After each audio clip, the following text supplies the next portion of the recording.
చంద్రబాబు గారు వాగ్దానం చేసినప్పుడు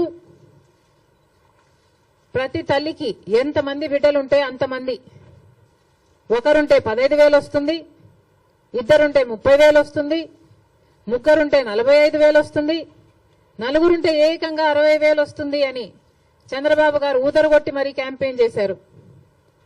మరి ఈ స్కీమ్కు విధి విధానాలు ఎలా ఉంటాయి? చంద్రబాబు గారు నిన్న విడుదల చేసిన జీవోలో అయితే ప్రతి తల్లికి అని రాశారు. అంటే ఈ పథకం ప్రతి తల్లికి 15,000నా లేకపోతే ప్రతి బిడ్డకు 15,000నా? చాలా కన్ఫ్యూజింగ్ గా ఉంది. ఈ సాక్షి పత్రిక అయితే ప్రతి తల్లికి 15,000 మాత్రమే, అంటే ఒక్కరికే ఇస్తారు, తల్లికి ఇస్తారు, ఒక బిడ్డకు చొప్పునే ఇస్తారు, మిగతా వాళ్ళకందరికీ ఎగనామం పెడతారు అని సాక్షి రాయడం జరిగింది. మరి చంద్రబాబు గారు దీనికి క్లారిటీ ఇవ్వాలి. ఈ పథకం వర్తిస్తున్నది ప్రతి తల్లికి 15,000 లేకపోతే ప్రతి బిడ్డకు 15,000? చంద్రబాబు గారు వాగ్దానం చేసినట్టు ప్రతి బిడ్డకు 15,000 ఇవ్వాలని, ఆ లెక్కన నలుగురు బిడ్డలుంటే 60,000 ఇవ్వాలని మేము డిమాండ్ చేస్తున్నాం. ఇంకో మారు సాక్షిని నడుపుతున్న జగన్మోహన్ రెడ్డి గారు కూడా సమాధానం చెప్పాలి. ఇలాగే జగన్మోహన్ రెడ్డి గారు కూడా అమ్మఒడి అనే పథకం, ఆయన ముఖ్యమంత్రి కాకముందు అమ్మఒడి పథకం కింద మేము ప్రతి బిడ్డకు 15,000 ఇస్తాము అని ఆ రోజు వాగ్దానం చేశారు.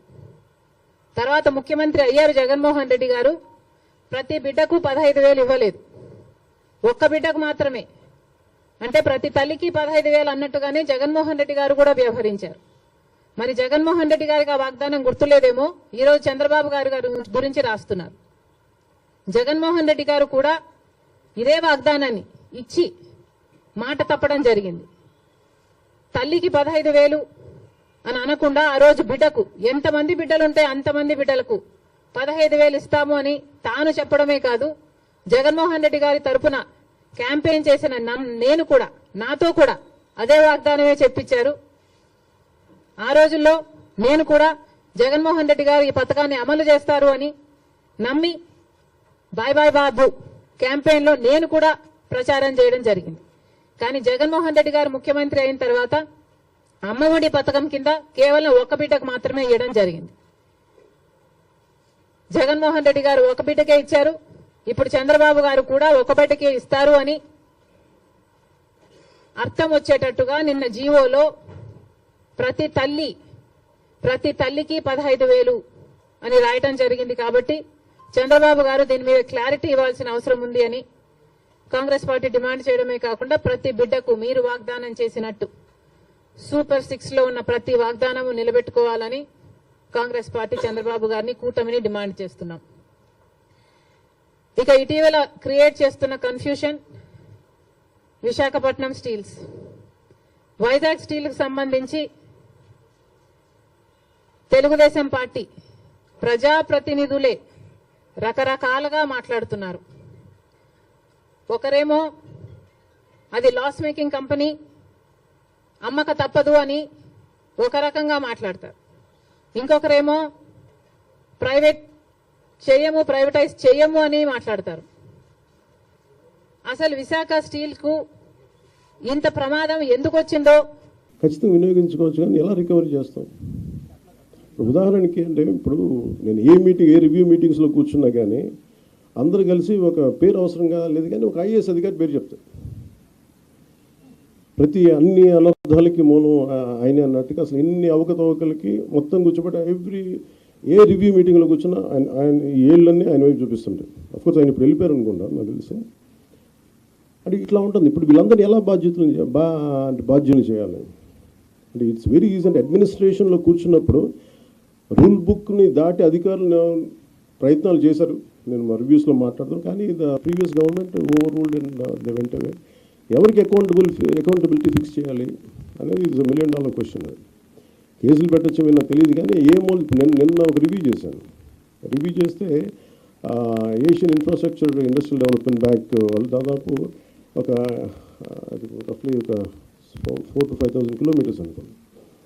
వాళ్ళకి ఇస్తే వాళ్ళు అడిగింది ఏంటంటే, ఒకప్పుడు వాళ్ళు మనం ఒక 70% వాళ్ళు ఇస్తే ప్రతి ₹1,00,00,000కి ప్రతి 100 కోట్లకి 70 కోట్లు వాళ్ళు ఇస్తే మనం 30 కోట్లు పెట్టాలి. అంతే కదా సార్? దట్స్ వాట్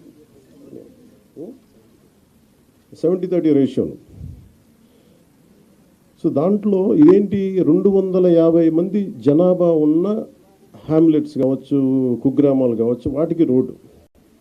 సో వాటికి రోడ్లు వేయడానికి దాదాపు Asian infrastructure industrial development bank ప్రయత్నం చేస్తే దాదాపు 400 మిలియన్స్ ఇచ్చారు వాళ్ళు ఇస్తే. కానీ మనం ఏం చేసాం, వాళ్ళు ఇచ్చిన తర్వాత అది రోజు ఏమైపోయింది, గత ప్రభుత్వం డబ్బులు పే చేయగలకి ప్రాజెక్టు నిర్మాణం చేయలేదు. నేను అడిగాను అంటే అధికారులని, బ్యాంక్ అధికారులు, ఎందుకు అంటే లాస్ట్ గవర్నమెంట్ వాళ్ళు కనీసం వాళ్ళ వాటా వాళ్ళు ఇవ్వలేదు. వాళ్ళు 70 కోట్లు వాళ్ళ వంతు రిలీజ్ చేశారు, కానీ రాష్ట్ర ప్రభుత్వం ఇవ్వాల్సిన వంతుని వాళ్ళు రిలీజ్ చేయకపోవడం వల్ల వాళ్ళు ఏం చేశారు, అలా ఉంచేశారు. నాకు కొద్ది రోజుల తర్వాత నేను రోడ్లు ఇలా అలా చూస్తే ఒక $40-40 మిలియన్ అలాగే బ్యాంకుల్లో పెట్టుకొని కూర్చున్నారు. అది ఎటు డైవర్ట్ చేశారు ఏంటి అని పక్కన రోడ్లు వేయలేదు. అందువల్ల ఏంటంటే వాళ్ళకి నమ్మకం పోయి గత ప్రభుత్వం మీద వాళ్ళు ఏం చెప్పారంటే, మేము డబ్బులు ఇవ్వం, మేము రీఎంబర్స్మెంట్ విధానం పెడతామని చెప్పేసి మినిస్ట్రీ ఆఫ్ ఫైనాన్స్ పెట్టింది. వాళ్ళు ఏం చేశారు, మొన్నదాకా మన వాటా ఇవ్వాలి 70 కోట్లు పెడితే మనం 30 కోట్లు పెట్టి ప్లస్ జిఎస్టీ మనం కడితే 18% దాన్ని ముందుకు తీసుకెళ్ళారు. ఈ నెగోసియేషన్లో కానీ ఎక్కడ కూడా జిఎస్టీ మాకు భారం అయిపోతుంది కేంద్ర ప్రభుత్వంతో మాట్లాడలేదు. ఇట్లాగా ఏదైతే ఇంటెండెడ్ పర్పసెస్కి గొప్ప నోబుల్గా స్టార్ట్ చేశారో వీళ్ళు రకరకాల విధానాల ద్వారా ఫండ్స్ని ఎటు డైవర్ట్ అయిపోయింది. ఇది ఇండస్ట్రియల్ వాళ్ళు ఏషియన్ మన ఏఐబి కూడా చెప్తా ఉన్నారు, మా డబ్బులు రాలేదు. Then I said we have taken responsibility. వాళ్ళకి ఏం చెప్పానంటే, మేము మాట్లాడతాం, మాకు కొద్ది సమయం వాళ్ళు అడిగింది ఏంటంటే రీఎంబర్స్మెంట్ పెట్టారు, అంటే ముందు మీరు ఖర్చు పెట్టేయండి, మేము తర్వాత ఇస్తామని. అసలే డబ్బులు లేవు. నేను మాట్లాడితే వాళ్ళు అడిగింది ఏంటంటే కనీసం ఈ ప్రాజెక్ట్ అయిపోద్ది అంటే 2019లో వాళ్ళు 18 కంటే 2019 నుంచి ఆచరణలోకి వచ్చింది. బై 20 వాళ్ళు 2 years అంత మొత్తం అవ్వాల్సిన ప్రాజెక్టు, కానీ అవ్వాల. ఇప్పుడు మళ్ళీ కరోనా వల్ల ఇంకోటి పక్కన పెట్టి తర్వాత కూడా డబ్బులు వచ్చినా కానీ వాళ్ళు చేయకపోతే ఇప్పుడు అడిగింది ఏంటంటే ఈ డిసెంబర్ దాకా పొడిగించారు. ఈ డిసెంబర్ లోపు నేను అడిగింది ఏంటంటే ఇది కంటిన్యూ అవ్వాలి ఫండింగ్, అంటే ఏం చేయాలి, మేము డబ్బు కొంత పెట్టాం, కూరుకుపోయాం దీంట్లో,